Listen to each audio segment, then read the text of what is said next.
گناہوں سے پاک اللہ کی قربت والی، ہیلتھی، پروڈکٹیو اور ڈسپلن والی زندگی گزارنے کا دوسرا طریقہ اور اصول، تقلیل المنام، اپنی نیند میں کمی کرنے کے ساتھ ساتھ اپنی نیند کو بیلنس کرنا۔ اب نیند اور سونے کے حوالے سے 3 چیزیں ہیں: کب سونا ہے، کتنا سونا ہے اور کب تک سونا ہے۔ اب جب بات آتی ہے سونے کے وقت کی، تو یاد رکھیں آپ کا اگلا دن کیسے گزرے گا یہ ڈیپینڈ کرتا ہے اس بات پر کہ آپ کی پچھلی رات کیسے گزری ہے۔ اگر آپ رات کو جلدی سوئے ہیں تو ظاہر ہے آپ کو سونے کا وقت بھی زیادہ ملے گا، اور جب آپ جلدی سوئیں گے تو آپ کے لیے اٹھنا بھی آسان ہوگا، اور آپ جب جلدی اٹھیں گے تو آپ کا اگلا دن ایک خوشگوار دن گزرے گا۔ تو اس لیے رات کو جلدی سونا ضروری ہے۔ اب نیند کتنے گھنٹے کی ہونی چاہیے؟ تو کم سے کم 7 سے 8 گھنٹے کی نیند انسان کے لیے کرنا ضروری ہے۔ اگر آپ اس سے کم نیند کریں گے تو یہ آپ کی صحت کے لیے نقصان دہ ہے۔ اب تیسری اور سب سے ضروری چیز کہ آپ نے کس وقت اٹھنا ہے۔ اگر آپ سلف و صالحین کے مجاہدے اور ان کی ریاستوں کو دیکھیں جو انہوں نے اللہ کو پانے کے لیے، اللہ کی محبت، اللہ کی قربت کو پانے کے لیے کیے، تو آپ دیکھیں گے کہ ان کی اکثر راتیں جو تھی وہ جاگتے ہوئے گزرتی تھی۔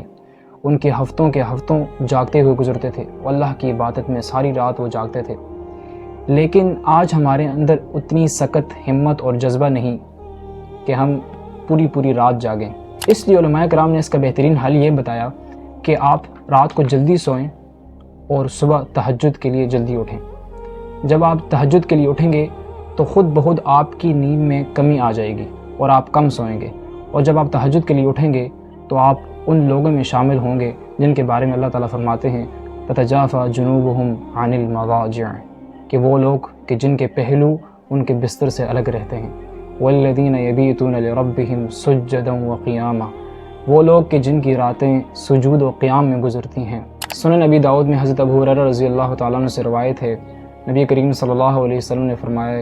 کہ ہر رات اللہ تعالیٰ آسمانی دنیا پر آتے ہیں، اور جب 1/3 رات باقی رہ جاتی ہے تو اللہ تعالیٰ فرماتے ہیں ہے کوئی مجھ سے دعا کرنے والا کہ میں اس کی دعا قبول کروں، ہے کوئی مجھ سے مانگنے والا کہ میں اسے عطا کروں، ہے کوئی مجھ سے بخشش طلب کرنے والا کہ میں اس کی بخشش کروں۔ اب تہجد کے لیے اٹھنا بظاہر ایک مشکل کام ہے،